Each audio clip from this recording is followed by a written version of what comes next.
Okay, so Little Nightmares is an indie horror game that many people, including myself, enjoyed when it was released in 2017. It invokes a sense of eerie creepiness. You were a small child, I think you were a child, but your name was 6 and you're making your way through a ship with these weird human monstrosities. It was a really fun game. It had a great DLC that added to this experience, threw in more creepy monsters. Then Little Nightmares 2 came out in 2021. Play as a new protagonist with a new set of monsters that up the creepy factor.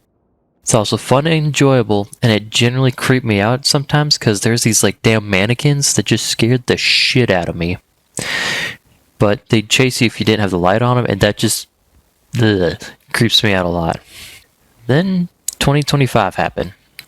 I was excited because Little Nightmares 3 was about to come out. More creepiness, cool monster designs. But instead I got my own Little Nightmare coming true. Little Nightmares 3 is not that good of a game. I mean, it's alright. It's a game. It has mechanics that work. It just, monsters didn't feel scary. And for the game having your two silent protagonists, unless, the one you're playing is screaming hey all the time because as you're running around you're wanting something to do. Having a complex story is pretty difficult. Especially, don't ask me why this was a thing. This game had some context in a radio show. I didn't know this radio show existed, but apparently you needed to listen to that to fully understand the game, which just kind of poor game design, which I understand wanting to make your world interconnected and everything, and that's pretty cool. But don't put the main bread and butter of your story behind a radio show that some people probably don't know existed.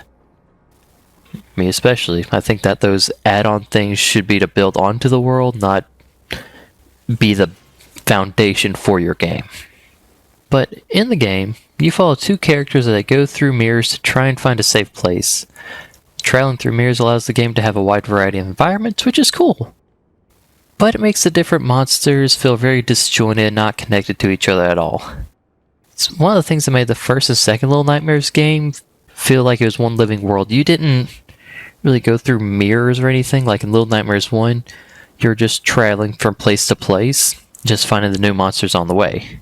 Little Nightmares 2, I knew there's a little bit of like jumping in and out of TVs, but it felt connected enough where you're still running through most of it, where it had the same story, it had the same feeling. And each monster's finale in Little Nightmares 3 didn't feel like it had much of a payoff. I noticed that it had like a same formula for each. You explore around, you see the monster, you have your close call, play hide and seek for a bit, have your scripted chase scene, your big finale where either you gotta dodge the monster for some amount of time or push something on it or whatever, and then you leave. Yay. That's the gameplay loop. Now, the environments overall felt good enough, but they did not do enough to do anything cool with them. Like, just off the top of my head, when I'm thinking about, there's like a desert area with a really cool umbrella mechanic, and that was never used again. Then there's a carnival area, which I don't remember the gimmick. I think you had to like lure brainwash people around for something. And then there's a school type area, school receptionist something, where the gimmick was that the monster was a multi-armed, almost alien thing. But it was originally like in this contraption where it just could roll around, but after it got out, it would crawl around and can climb up things.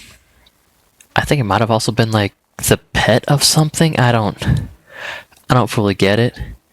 And then the final area of the game is an orphanage where the protagonists were held captive before the game began. And it had this gimmick where you had a lantern that would show like different dimensions of the world. I thought that was pretty cool. That was a neat thing where it's like you could see, I don't know if it's like the past and then the present or whatever, or like different dimensions. Apparently there's a whole bunch of side story and lore to Little Nightmares that I'm not fully versed in, but that was pretty cool. The umbrella gimmick and the alternate dimension lantern would have been really nice to have throughout the entire game to build like more interesting puzzles. Like, maybe one area it's your tutorial for the umbrella, another area was the tutorial for this lantern, and then, you could put them together And I mean, you have two characters working together. Have one character use the umbrella, one character use the lantern, but I know that they needed the umbrella to get both of them to places and lantern to get both of them to places, but it's just... I feel like there could have been more done. And the thing is that you had these two characters together the entire game. It was an interesting choice. I don't think it worked as well as they thought they would.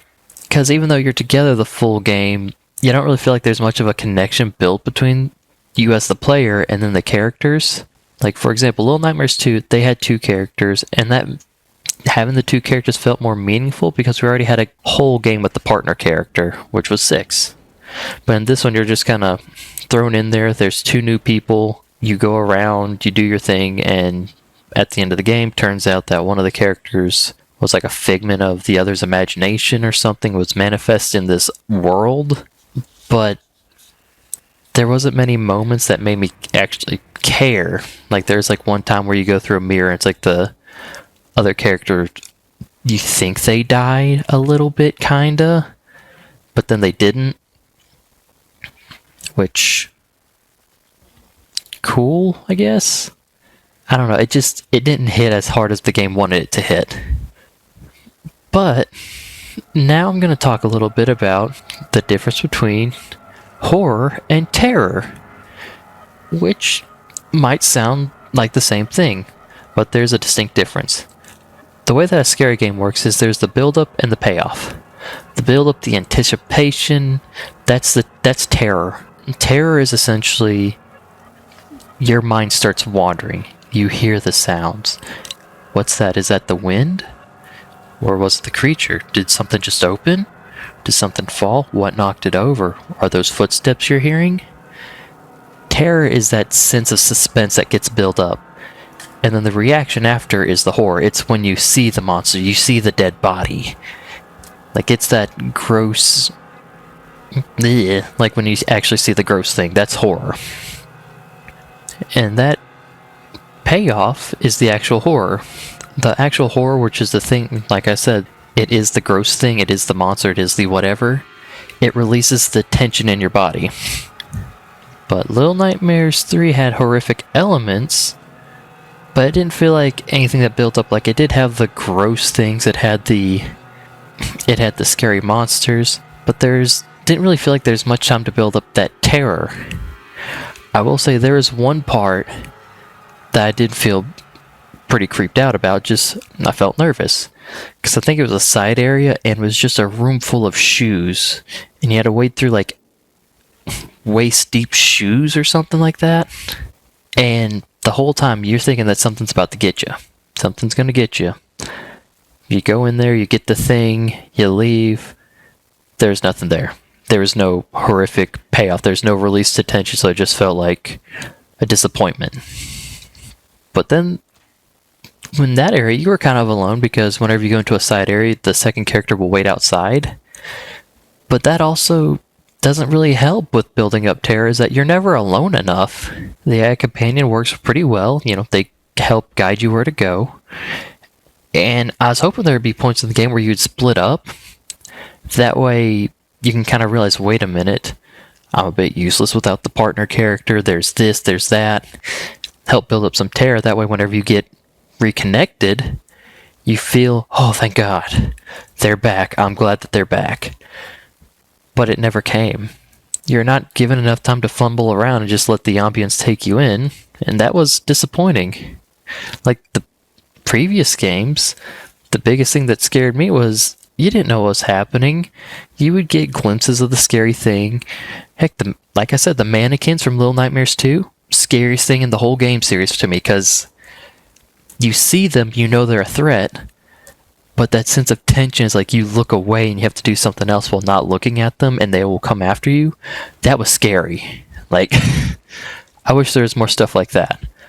Although, also, I kind of don't wish there was more stuff like that because, like I said, that scared the shit out of me.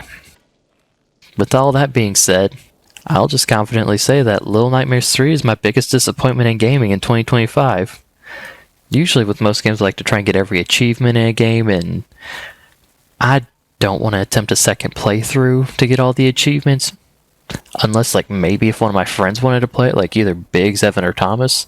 Probably Biggs. We might try it. Who knows? But overall, I'd say this is a pretty D-tier game. Thank y'all for watching. Please like, comment, and subscribe, and I will catch you on the next one. See ya.